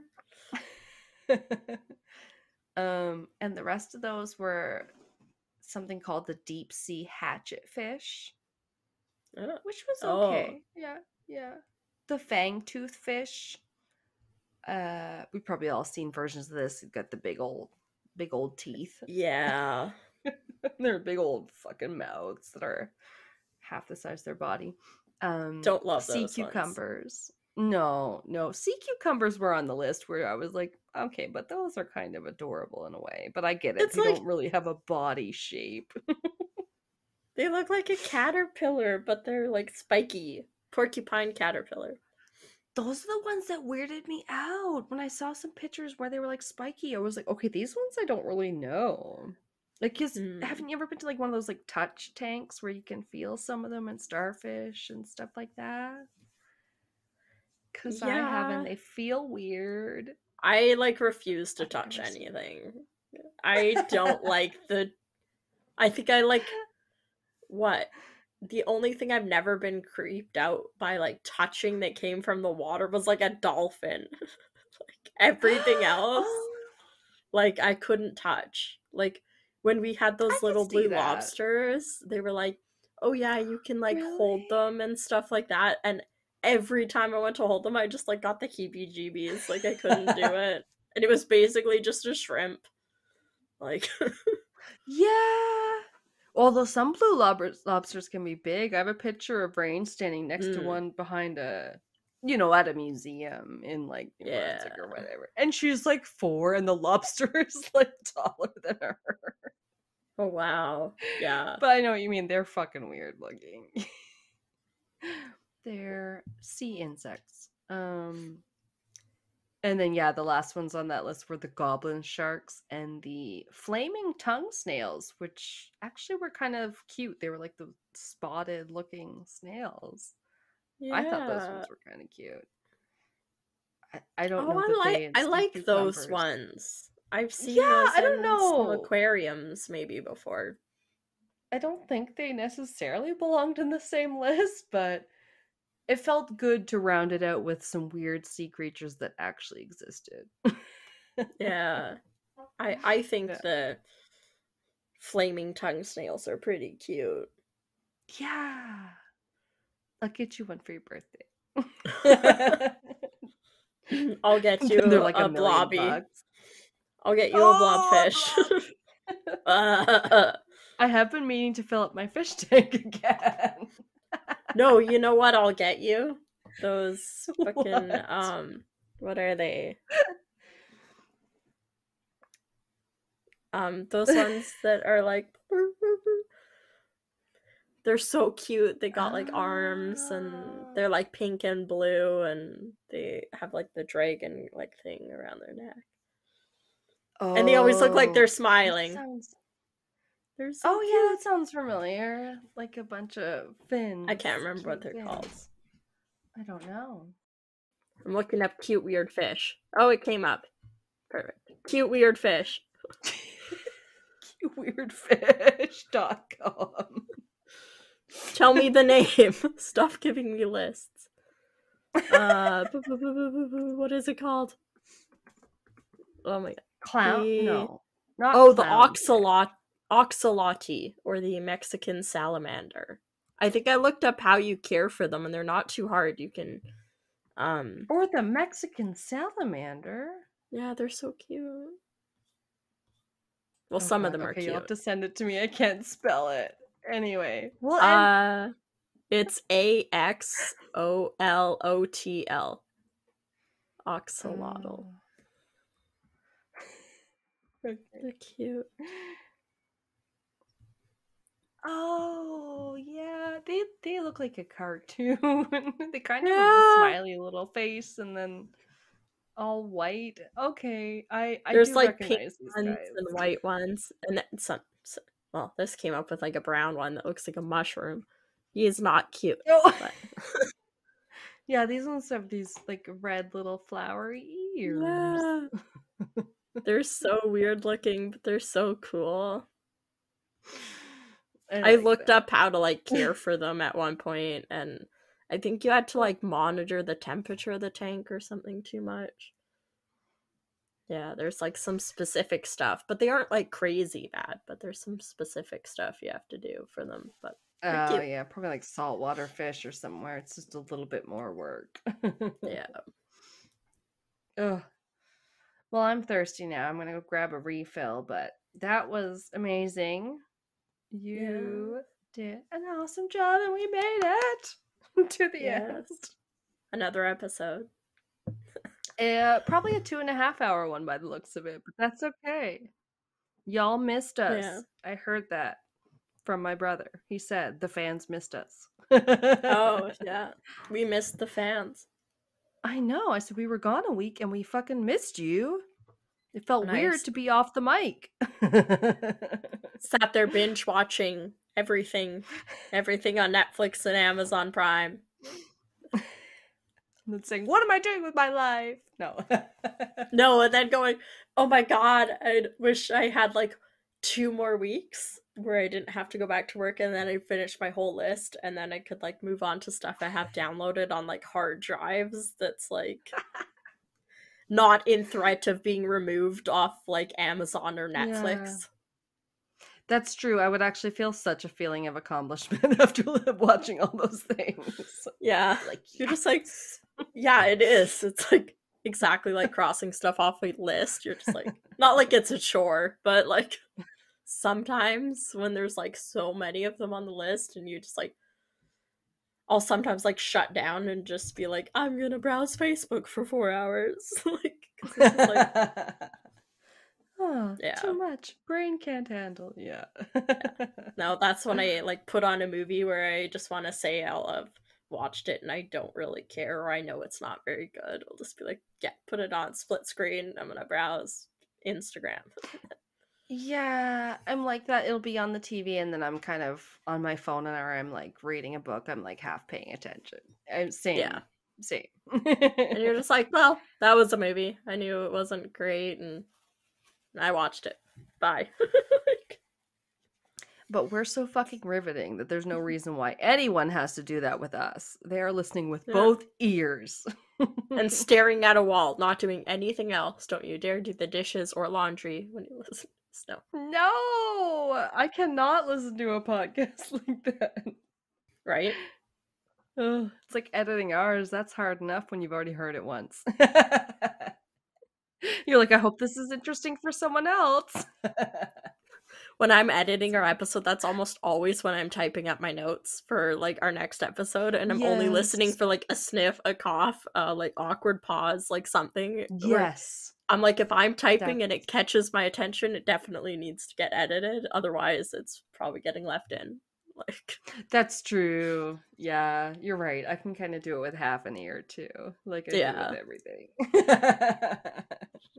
Half an ass, no. Don't half-ass one thing, whole-ass 2 things. Or no, that was the opposite. That was the opposite. Don't half-ass 2 things, whole-ass 1 thing. That's what it was. Oh, I think it's from, that makes sense. It's from Parks and Rec. That's good. That's good. Well, we hope your whole ass will be with us next week. Yes. Once again for road rage crimes. Ooh, yeah, I started looking up stuff right before we started recording and read some scary stories. So we'll see. Yeah, it's gonna be a scary one, I think.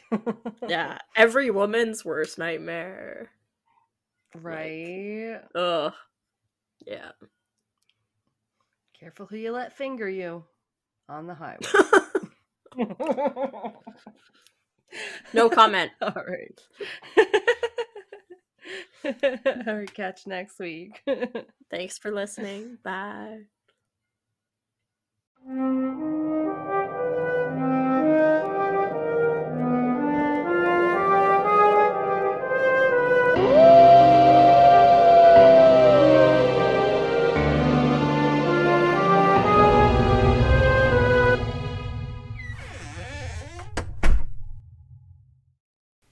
This has been Castles and Cryptids. You can listen to our podcast on Spotify, Apple Podcast, Google Podcast, Anchor, Breaker, Pocket Cast, and our YouTube channel.